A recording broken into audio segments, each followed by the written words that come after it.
সকলোকে ওয়েলকাম কৰিছোঁ মোৰ নতুন অন্যটি ব্লগত ইফতাৰৰ আয়োজন কৰিছোঁ ইফতাৰত আজি বেছি একো আয়োজন কৰা নাই সকলোৱে ভাত খাম বুলি কৈছিলে সেই কাৰণে মই চান্দা মাছ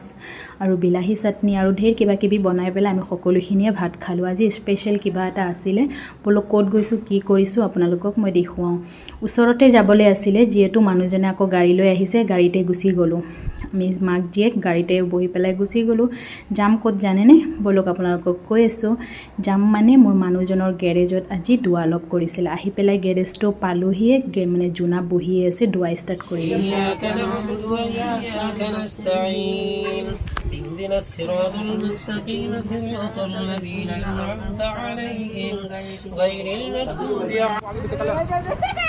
দুৱা শেষ হ'ল তাৰ পিছত মই আপোনালোকক গেৰেজটো পুৰা ঘূৰি পেলাই দেখুৱাই দিছোঁ এইখিনি আমাৰ গোটেইখিনি গেৰেজৰ ষ্টাফ হয় এইবিলাক গেৰেজৰ ষ্টাফ হয়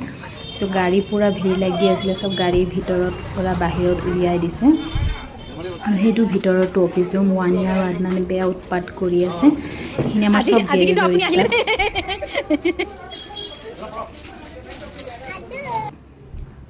পুৰা উৎপাত কৰি আছে আদু আৰু ওয়ানিয়া তো আপোনালোকক মই ধুনিয়াকৈ গেৰেজটো ঘূৰি পেলাই দেখুৱাই দিছোঁ দিনটো মোৰ মানুহটো ইয়াতেই থাকে আৰু তাৰ ষ্টাফ লৈ পেলাই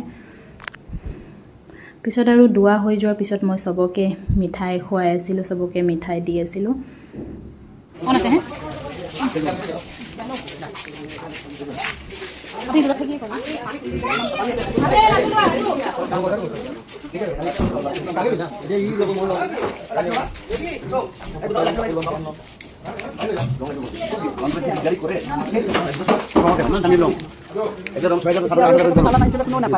গোটেই ৰং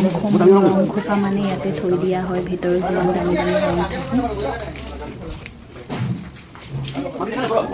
থাকে যি ভিডিঅ'টো কেনে পালে জনাবলৈ নাপাহৰিব লাডু আপুনি খাব লাগে